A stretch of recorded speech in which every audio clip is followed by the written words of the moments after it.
பிரியமானவர்களே, மீண்டுமாய் இந்த டேட் டைம் நிகழ்ச்சிக்கு உங்களை அன்போடு நான் வரவேற்கிறேன். இது ஒரு கற்றுக் கொடுக்கும் நிகழ்ச்சி, கற்றுக்கொள்ளும் நிகழ்ச்சி. ஒரு டியூட்டர் மாதிரி டுட்டோரியல் பயிற்சி கொடுத்து எப்படி வேதத்தை வாசிக்கிறது, வேத பகுதிகளை நினைவில் எப்படி வச்சுக்கிறது, நினைவிலிருந்து எப்படி எடுத்து யோசிப்பது, மற்றவர்களுக்கு எப்படி சொல்லிக் கொடுப்பது, அதுதான் இந்த ப்ரோக்ராமுடைய ஸ்கோப், கோல், இலக்கு, நோக்கம் எல்லாம் தான். கர்த்தர் அதுக்கான கிருபைகளை கொடுத்து வந்திருக்கிறார். இது முதல் தடவை நீங்கள் பார்க்குறதா இருந்தால் உங்களுக்கு என் அன்பின் வாழ்த்துக்கள். ஒருவேளை பார்த்து கொண்டே இருக்கலாம். தொடர்ந்து எங்களுக்காக நீங்கள் ஜெபம் பண்ணுங்கள். உங்களுக்காக நாங்கள் ஜெபம் பண்ணுறோம். இப்போ இயேசு குருடருக்கு பார்வை அளித்தல் என்ற தலைப்பில் தான் இந்த சீரீஸ் இருக்குது. 2 பார்ட் சீரீஸ். முதல்ல ஒன்று இருக்குது, இன்னொன்று பார்ட் 2. அது என்னன்னு கேட்டிங்கன்னா, மார்க் 10ஆம் அதிகாரத்தில் 64ஆம் பக்கத்தில் இருக்குது. புதிய ஏற்பாட்டில் நம்ம எப்போதும் பயன்படுத்துகிற வேதாமம் அல்லது பைபிள் புதிய ஏற்பாடு, அதில் 64ஆம் பக்கத்தில் மார்க் 10ஆம் அதிகாரத்தின் தொடர்ச்சியை பார்க்குறோம். இங்கே கடைசி பத்தி 46லேருந்து 52 வரை அந்த பத்தியில் தான் இருக்குது. இது எப்படி பார்க்கலான்னு கேட்டிங்கன்னா, இது எப்படி ஞாபகம் வைக்கலாம்? மார்க்கில் 2 இடத்துல பார்வையற்றவங்க பார்வை பெறுறாங்க ஆண்டவராக இயேசுவினால். ஒன்று 8, இன்னொன்று 10. இப்படி பார்த்த உடனே 9 ஒரு நம்பர் விட்ட மாதிரி இருக்குல்ல. 8, 9, 10 வரிசையாக நீங்கள் யோசிக்கலாம்.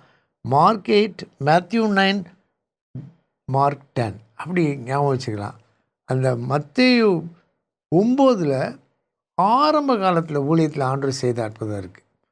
அதை அடுத்து கொஞ்ச நாள் கழித்து மார்க் 8ல் வர்றது இருக்குது. மார்க் 10ல் எரியோவில் அது நடக்குது. மார்க் 8ல் பெத்சாயிதா பட்டணத்தில் நடக்குது. மேப் பாருங்களேன். இப்படி படித்தோன்னா நல்ல கருத்தாக படிக்கலாம், ஆவிக்குரிய படத்தையும் தெரிஞ்சுக்கலாம், மற்றவங்களுக்கு சொல்லிக் கொடுக்கலாம். நீங்கள் ஒருவேளை செய்தி கொடுக்கும்போது இதெல்லாம் வாசிக்க வச்சு சொல்லிக் கொடுக்கலாம். இங்கே பார்த்தோம் இந்த மார்க் பகுதியில், மார்க்கில் உள்ளது லூக்காவில் 18ல் இருக்குது, 111ஆம் பக்கம். அப்படியே திருப்புறீங்களா 111 அது பாருங்கள். அதில் கடைசி பத்தி. மார்க் 10லையும் கடைசி பத்தி, லூக்கா 18லையும் கடைசி பத்தி. எரிகோன்னு இருக்குது பாருங்கள். 35ஆம் வசனத்தில் கொஞ்சம் லாங்காக தெரியுது. 35லேருந்து 43. அதே மாதிரி மத்தேயுல 20ஆம் அதிகாரத்தில் நம்ம பார்க்குறோம். இது 3ம் அநேகமாக ஒரே நிகழ்ச்சி தான். ஆனால் மத்தேயுல மட்டும் 2 குருடர்ன்னு இருக்குது. இது ஒன்றை ஒன்று எதிரடையாக சொல்கிறதில்ல, வெவ்வேறு டீட்டெயிலாக. மத்தேயு எழுதும்போது அவர் வேறு டீட்டெயில் கொடுக்குறாரு, நம்பரு, இவர் பெயர், என்ன நடந்தது அப்படி சொல்கிறாரு. இப்படி தான் அதை நம்ம புரிஞ்சுக்கலாம். இந்த 3 பகுதிகளையும் ஒரே நாளில் நீங்கள் வாசி பார்க்கலாம். இங்கே கடைசியில் உடனே அவன் பார்வையடைந்து தேவனை மகிமைப்படுத்தி கொண்டே அவருக்கு பின் சென்றான். மார்க்கில் பார்வை பெற்று வழியிலே அவருக்கு பின் சென்றான். மத்தேயுல 20ல் உடனே அவர்கள் பார்வையடைந்து அவருக்கு பின் சென்றார்கள். அவங்க பின்னால் போகலன்ல, பின் சென்றார்கள்னா அவருடைய சீஷராக மாறிட்டாங்க. ஒவ்வொருத்தருக்கும் ஆவிக்குரிய பார்வை, ரட்சிப்பை பற்றிய வெளிச்சம் இருந்துச்சுன்னா அவங்க இயேசுக்கு பின் செல்கிறவங்களா மாறிடுவாங்க. ரட்சிப்பு என்பது ஒரு அனுபவம் மட்டுமல்ல, மறுபிறப்பு என்பது ஒரு ஆரம்பம். ஆனால் இயேசுவை பின் செல்வது ஆவிக்குரிய வளர்ச்சி. இந்த குருடருக்கு பார்வை கொடுத்ததில் நல்ல ஒரு கருத்து இருக்குது. பின் சென்றார்கள், தேவனை மகிமைப்படுத்தி கொண்டே பின் சென்றார்கள். எவ்வளோ அழகாக இருக்குது பார்த்தீங்களா? இது மாதிரி 3ஐயும் நீங்கள் படித்து பார்க்கலாம். இப்போ ஃபோன்லேருந்து கூட படிக்கலாம். ஃபோனில் எதாவது ட்ராவல் பண்ணுறீங்க, பைபிள் ஆப்பில் போய் அதில் திருவிவிலியம் அல்லது பரிசுத்த வேதாமம் நல்லா ட்ராவல் பண்ணும்போது வாய் விட்டு வாசிக்கலாம். உங்கள் பக்கத்தில் யாராக இருந்தால், என்ன அவங்க கருத்தாக படிக்கிறாங்களே, என்ன எல்லாம் பாட்டு கேட்டுட்டு ஏதாவது தேவையற்ற காட்சிகள் தவறானதெல்லாம் பார்த்துக்கிட்டு இருப்பாங்க. நீங்கள் அந்த இடத்துல எப்படி பைபிள் வாசிக்கிறீங்க அப்படின்னு பார்த்தாங்கன்னா, அதன் மூலமாக ஆண்டவரை அறியறதுக்கு ஒரு வாய்ப்பு உண்டாகும். இதுக்கு பேர் ப்ரெசன்ஸ் இவாஞ்சலிசம். நீங்கள் சின்னதை செய்கிறத ஆண்டவர் அவங்க வாழ்க்கையில் பயன்படுத்துவார். இப்போ இதில் பார்த்தோம், மார்க் 10ல் பார்த்தோம். மார்க் 10ல் இயேசு என்ற வார்த்தை 7 முறை வருது. அவனை அடக்குறாங்க. அவன் பேசாதிருக்கும்படி அநேகர் அவனை அதட்டினார்கள். இப்படி அதட்டினார்கள்னு ஒன்று நமக்கு எப்படி யோசிக்கலாம்? சீஷர்கள் இன்னொரு இடத்துல அதட்டினாங்க.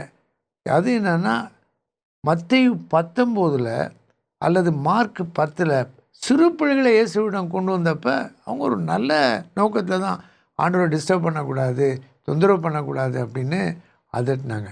ஆனால் ஆண்டவர் சொன்னார், சிறு பிள்ளைகள் என்னிடத்தில் வருகிறதுக்கு இடம் கொடுங்கள். யாரோ கிராஸ் பண்ணுறது அவன் கேட்டிருக்கான்.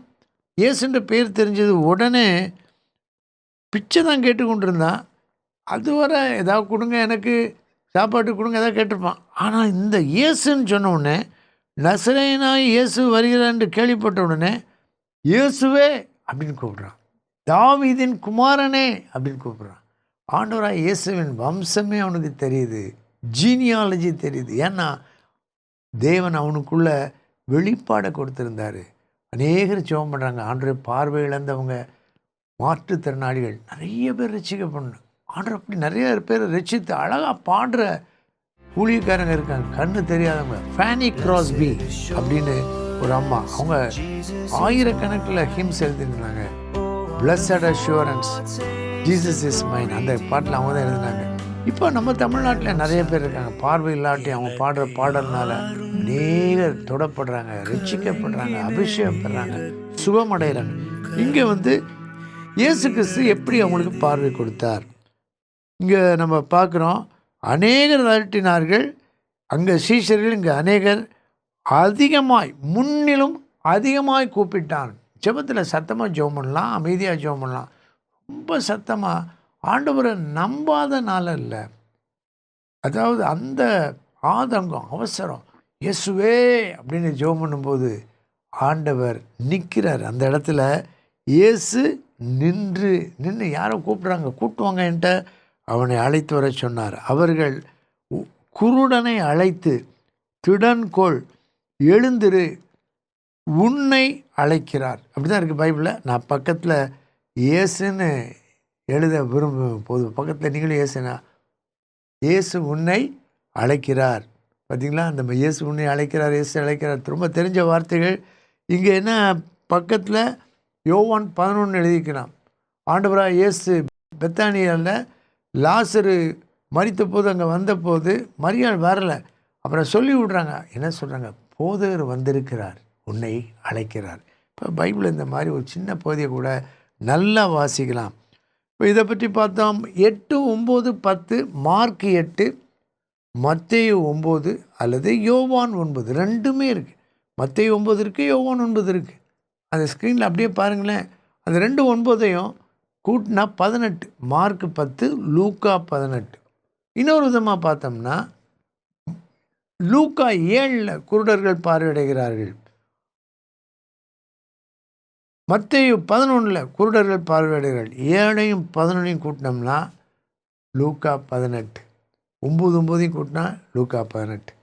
மார்க்கில் 8 ஒரு சம்பவம், பார்வை அடைந்த சம்பவம் இருக்குது, அற்புதம் 10 இருக்குது. 8ஐயும் 10ஐயும் கூட்டினா லூக்கா 18 இருக்குது. நல்லா இன்ட்ரெஸ்டிங்காக இருக்குது. பார்த்திங்கன்னா நம்பர்ஸ் தான், ஆனால் ஒரு வீட்டுக்கு நம்பர் இல்லைன்னா போக முடியாது.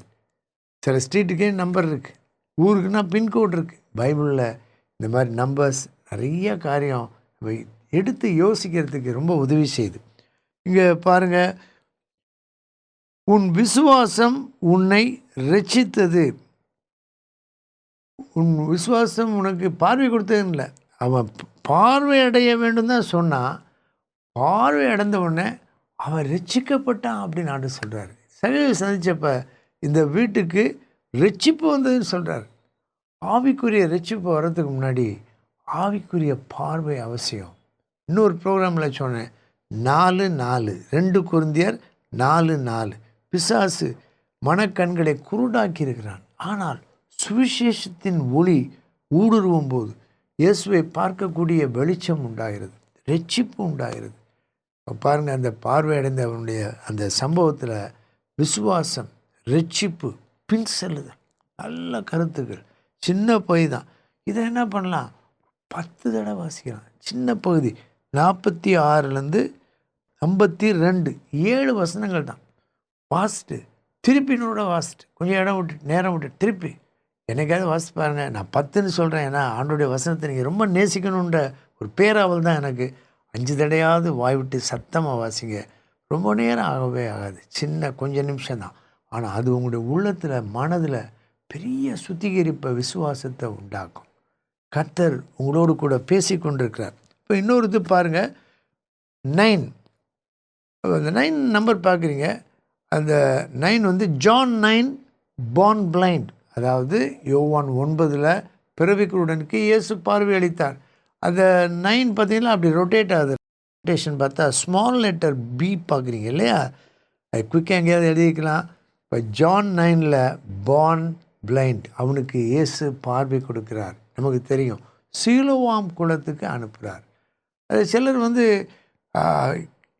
கொஞ்சம் சரியாக ஃபிக்ஸ் பண்ணனால சிலர் என்ன நான் கேட்குறேன் அவங்ககிட்ட, இந்த பார்வை அடைஞ்சான்னு ஒரு குளத்தில் கழுவ சொன்னார் அப்படின்னா, குளம்னு ஞாபகம் இருக்குது, எந்த குளம்னு தெரில. அவங்க பெதஸ்தானவங்க. இதுவாக அவங்ககிட்ட நீங்கள் நல்லா சொல்லிட்டீங்க, ஆனால் அது வேறு இடம். படுக்கை எடுத்துக்கொண்டு போய் சொன்னார்ல, பெட்டு பெதஸ்தானு ஞாபகம் வச்சுங்க. பெட்டு பெதஸ்தா, சீலோவாம். இனிமேல் அந்த மிக்சப்பே வராது, கிளியராக இருக்கும். எப்படி ஆண்டவர் அற்புதத்தை செய்தார், எங்கே செய்தார். ஒரு சிலரை கழுவ சொல்கிறாரு, உமிழ்நீர்னால் சேருண்டாக்கி பூசுகிறாரு, உமிழ்நீரே உமிழ்ந்துறாரு, கைகளை வைக்கிறார். இந்த வெவ்வேறு இடங்களில் கைகளை வைக்கிறார். இங்கே கைகளை வைக்கல, பேசுகிறார். நம்ம ஜெபம் பண்ணும்போது, ஆண்டவரே இவர்கள் மீது கைகளை வையும். ஒரு அருமையான விசுவாசி, ஆண்டவர் ரொம்ப அறிஞ்ச ஒரு ஊழியத்தை செய்தவர். அவர் ஜெபம் பண்ணும்போது எப்போதும், இயேசுவே நம்முடைய காயப்பட்ட கரத்தை இந்த பிள்ளையின் மீது வைங்க, இந்த ஐயா மேலே வைங்க, இந்த அம்மா மேலே காயப்பட்ட கருத்து. கருத்தான ஜெபம் பார்த்தீங்களா? இது நீங்கள் திருப்பி ஒரு பாருங்கள், இந்த பகுதியெல்லாம் வாசிங்க, நோட்ஸ் எடுத்துக்கோங்க. யாருக்காவது நீங்கள் சொல்லிக் கொடுங்க, அதை ஊழியமாக செய்யுங்க. நிறைய விசுவாசி தரலாம், பல காரியம் பேசி கொண்டிருக்கலாம். வேதத்தை அவங்களுக்கு கற்றுக் கொடுக்கலாம். நீங்கள் இதுக்கு பெரிய பயிற்சியெலாம் தேவையில்லை, உள்ளந்தான் தேவை. பிள்ளைகளுக்கு சொல்லிக் கொடுக்கலாம். பிள்ளைகளை குடும்ப ஜெபத்தில் 3 பகுதியிலையும் படிக்க சொல்லி சின்ன வித்தியாசத்தை பார்க்கலாம். இங்கே தான் பார்க்குறோம், அந்த கூப்பிடுறவங்க யார் அலட்டினாங்களோ அவங்க என்ன செய்கிறாங்க, திருடன்கோள் வாப்பா, திருடன்கோள் பி என்கரேஜ், எழுந்திரு, திருடன்கோள் எழுந்திரு, உன்னை அழைக்கிறார். இயேசுன்னு எழுதிட்டா நல்லா தான் இருக்கும். இயேசு உன்னை அழைக்கிறார். கர்த்தர் இந்த வார்த்தைகளை ஆசீர்வதிப்பாராக. அப்பா பிதாவே, அநேகருக்கு பார்வை கொடுத்துடணும், ஆவிக்குரிய பார்வையை கொடுத்துடணும். சுவிசேஷத்தின் ஒளி ஆத்துமாவிலே ஆவியிலே பிரவேசிக்கட்டும். வலிமையான ரட்சிப்பு, பலமான விசுவாசம் உண்டாகட்டும். இயேசுவை பின் செல்லுடைய கூட்டம் பெருகட்டும். இயேசு இரட்சகர் நாமத்தில் கேட்கிறோம் பிதாவே, ஆமேன், ஆமேன். கர்த்தரே என் கண்மலையும் கோட்டையுமானார், இரட்சகரும் தேவருமானார்.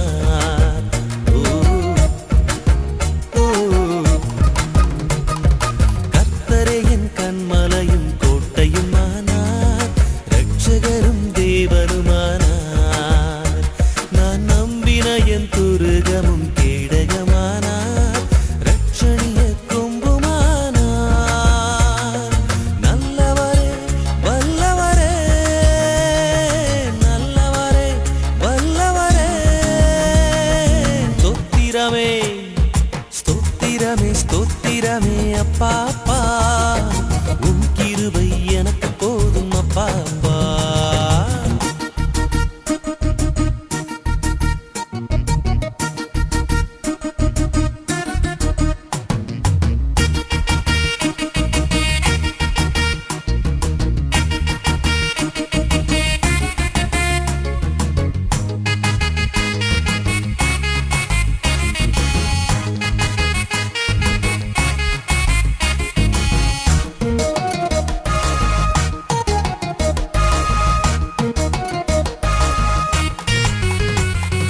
தேவரீரன் இருளை எல்லாம் வெளிச்சமாக்கி நீர் எனது விளக்கை ஏற்றி வைத்தீர். ஓ ஓ, தேவரீரன் இருளை எல்லாம் வெளிச்சமாக்கி நீர் எனது விளக்கை ஏற்றி வைத்தீர். ஒரு சேனைக்குள்ளே பாயச் செய்து போரிடச் செய்தீர், மதிலை எல்லாம் தாண்டிடச் செய்தீர். நல்லவரே வல்லவரே, நல்லவரே வல்லவரே, ஸ்தோத்திரமே ஸ்தோத்திரமே ஸ்தோத்திரமே அப்பா அப்பா. பாப்பா